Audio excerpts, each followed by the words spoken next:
Just One of Those Days by Rob Smit. A guy is floating in the ocean. A boat approaches. Arms haul him in. "What are you doing?" the guy shouts. "Let me go." Earlier that morning, alarm clock. The guy turns it off. The clock slips off the bedstand and breaks. He looks down and frowns. Fix it later. He sits up in bed, and the bed frame sags. One leg gives way, first bending, then snapping. The bed falls with a heavy thump. He frowns. What a mess. Fix it later. It's going to be one of those days.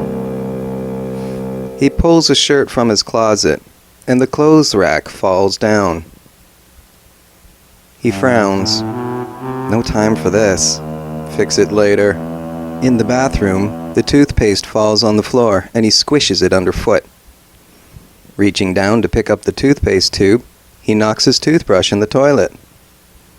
Catching on his elbow, the shower curtain rips down the rod. In the kitchen, his coffee cup spills. His toast smokes in the toaster. As he digs the toast out, the bottom of the toaster spills crumbs everywhere. His wife frowns. "Just go," she says. She tries to kiss him goodbye at the door, and they bonk heads. His subway train jerks to a stop. A voice crackles through the overhead PA. "Folks, due to mechanical failure, this train is out of service. Everyone groans. Please take the shuttle bus." On the surface street, he waits for a shuttle bus. 5 minutes into the ride, the bus breaks down. As part of a convoy of bus refugees, he walks. He gets to work. The front door is closed due to construction. A printed piece of paper tells him to use the side door. The side door is locked. He pulls and pulls on the handle, and it comes off, rattling onto the concrete. He has to wait for another employee to come through the exit in order to slip inside. At his desk, his computer is slow to boot up. Waiting, he reaches for his water cup and spills it on his desk. He moves his papers out of the way, and they spill across the floor. He tries to place the papers in an envelope, but the envelope splits. Paper spills out again. He reaches for a banker's box, but the handle flap on the box rips. He dumps the papers in the box, and the bottom falls out. The papers spill everywhere. He bends over to collect them off the floor, and his pants rip. The computer stops booting. In fact, it stops working. He tries to call tech support. The phone receiver flops off its plastic cord. He pulls out his personal cell, but the cell phone screen breaks. His chair collapses under his weight.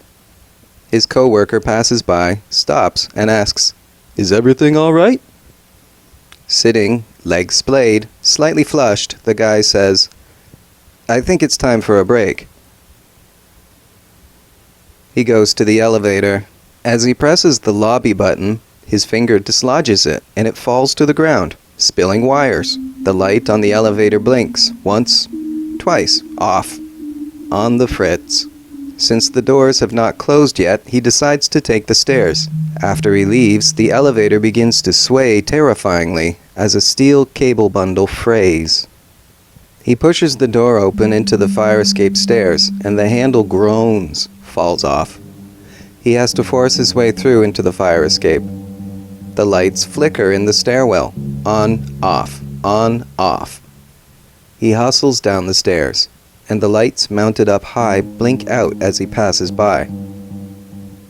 The handrail comes loose, and he shouts in alarm as it falls away, clanging and banging. At the bottom floor, he shoulders the exit door, and it opens, but sags on its hinges. And after he passes through, it clunks to the ground. Outside again, he walks nervously through the employee parking lot. Car windows fracture, side view mirrors bend, tires go flat. Women on high heels trip. Men drop their briefcases, spill their coffee.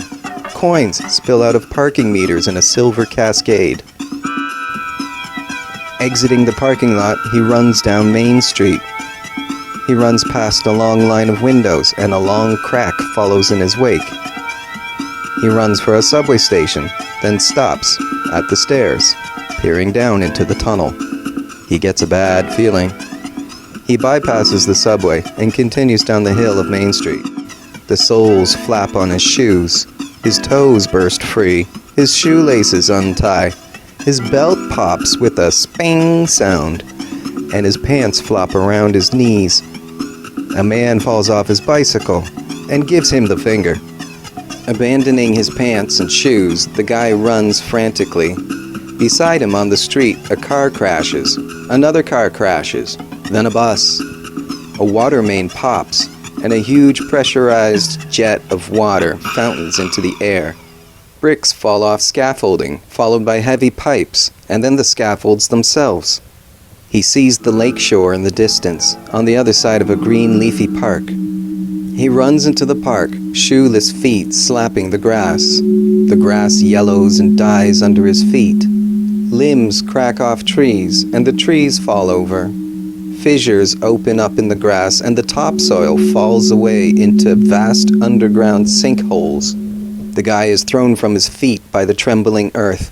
He rolls onto his back and lays there dazed, staring up at the blue sky. From the trees, chittering black squirrels throw nuts at his nuts. Getting up, he sprints for the beach at the bottom of the hill. His feet dig into the sand, and the sand shimmers and shakes.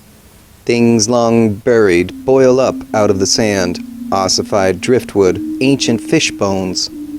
In all directions the sand falls through into caverns. The beach reshapes itself. Tall condominiums along the shoreline flex and collapse like large steel slinkies. He sprints desperately for the water and plunges in. Cool. Quiet. A slow, floating, bobbing calm. The waves lap over him. They crest over his shoulders. His feet can no longer touch the sandy bottom. He drifts further out from the shore. He can't break anything out here. He can't stay out here forever, but he can't go back either. Back on shore, the buildings have straightened up. The beach is serene and calm again, like nothing ever happened. People lay in the sand, tanning. Children play in the waves. They seem innocent enough, but they wait. They wait for him. He won't go back, so he floats. He floats until the city is no longer visible. A rubber tire bobs by. He reaches for it. It sinks. He continues to float. The sun beats down on his head. He begins to feel tired. A boat approaches from behind. A call goes out. Arms haul him in. The guy wakes up from his reverie and freaks out. "What are you doing? Let me go!" he shouts at the uncomprehending boat crew. The boat hull starts to shiver. As deck boards undulate and crack, he dives overboard. He splashes back into Lake Ontario and swims as far and hard as he can from the boat. He turns and looks back. The boat is still floating in the water. They will live. Him, it's time to die. End this bad day.